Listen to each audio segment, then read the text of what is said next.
च्या निमित्तानंच आपल्या भावना काय आहे? शुभारंभ नेटका झालेला आहे, ध्वजारोहण झालेलं आहे. साहित्य संमेलनाच्या विविध कट्ट्यांचं, मग कवी कट्टा असेल, चित्रकट्टा असेल, प्रसिद्धी कट्टा असेल, यांची उद्घाटन झालेली आहेत आणि तालुक्यातून मशाली आलेले आहेत साहित्य संमेलनाचं स्वागत करण्यासाठी. आणि एकूणच सातारकरांचा उत्साह मोठा दिसतो आहे. आणि त्याहीपेक्षा माझ्या दृष्टीनं महाराष्ट्र, बेळगाव, त्याच्यानंतर नागपूर, हैदराबाद इत्यादी ठिकाणहून माय मराठीवर प्रेम करणारे अनेक रसिक इकडे दाखल होत आहेत आणि त्यांचा उत्साह पाहून आमचाही उत्साह वाढतो आहे. आणि नक्कीच येत्या 4 दिवसामध्ये माय मराठी, तिचं अस्तित्व, भवितव्य याच्यावर योग्य ते मंथन होईल आणि साताऱ्याहून लोक परतताना काहीतरी वेगळा विचार आणि वेगळ्या सुगंधाची फुलं घेऊन जातील अशी मला अपेक्षा आहे. बाबांना प्रश्न विचारला, तोच तुम्हाला प्रश्न विचारतो. संभाजी ब्रिगेडने तुम्ही पुस्तक कादंबरी लिहिली, त्याच्या विरोधात आंदोलन केलं, त्यानंतर तुमची चर्चा झाली. त्यांनी असं सांगितलं की विश्वास पाटील माफी मागतील आणि ते पुस्तक या ठिकाणी विक्रीच उपलब्ध नसतं. तुम्ही तुमचे शब्द नका टाकू, तसं ते मला काही बोललेले नाही आहेत. जे शब्द तुम्ही वापरता ते तसे काही बोललेले नाही आहेत. हे लक्षात घ्या की जे आंदोलक आहेत ते माझ्यापेक्षा वयाने लहान आहेत आणि माझं पुस्तक हे 2006 साली कादंबरी आलेली आहे. सोलापूरच्या साहित्य संमेलनात एका 3,500 प्रती खपलेल्या आहेत. 2-3 पिढ्यांनी ती वाचलेल्या आहेत.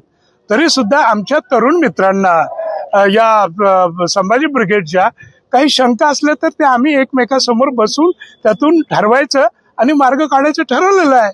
शेवटी संभाजी राजा हे माझ्या काळजाचा कुठेतरी एक कळ आहे आणि त्यामुळे समजा अवधानानं माझ्याकडून एखादा शब्द चुकून इकडे तिकडे झाला असेल आणि ते माझ्या लक्षात आलं तर तो मोठ्या मनानं तात्काळ मागे घ्यायची माझी तयारी आहे.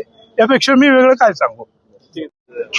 या ठिकाणी उद्घाटन आपल्या हस्ते झाले, आपले काय भावना आहे? उद्घाटन नाही, आज ध्वजारोहण करून संमेलनाचे अध्यक्ष विश्वास पाटील साहेबांच्या हस्ते आणि मावळत्या अध्यक्षा तारा भोवळकरांच्या हस्ते आज ध्वजारोहण केले, शुभारंभ केलाय.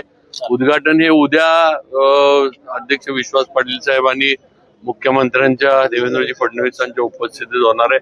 आणि आम्ही म्हणजे हे संमेलन साताऱ्यात होणार आहे, हे वेगळेपणा याच्यात यावा, काहीतरी वेगळं एक आपला सातारी ठसा याच्यावर आपला राहिला पाहिजे असा प्रयत्न आम्ही सर्वांनी केलाय. आणि मी मगाशी सांगितलं तसं प्रत्येकानं मन लावून या संमेलनाला वेळ दिलाय, नियोजन केलंय. त्यामुळं नक्कीच आम्हाला खात्री आहे की शतकपूर्व हे संमेलन एक आगळं वेगळं होईल आणि सातारची या संमेलनातली जी काही सातारची ओळख आहे किंवा सातारचं जी काही हे आहे ती कायम राहील. आणि नक्कीच उद्या सुद्धा सगळ्यांनी उद्याच्या उद्घाटनाच्या खऱ्या ह्याच्यासाठी, आज शुभारंभ, उद्या उद्घाटनाच्या ह्याच्यासाठी सर्व जिल्ह्यातील, राज्यातील आणि बाहेर येणाऱ्या पण साहित्यिकांनी उपस्थित राहावं आणि आमच्या संमेलनाला त्यांनी भेट द्यावी. संभाजी ब्रिगेडच्या वतीने आंदोलन करण्यात आलं, त्यानंतर चर्चा देखील झाली.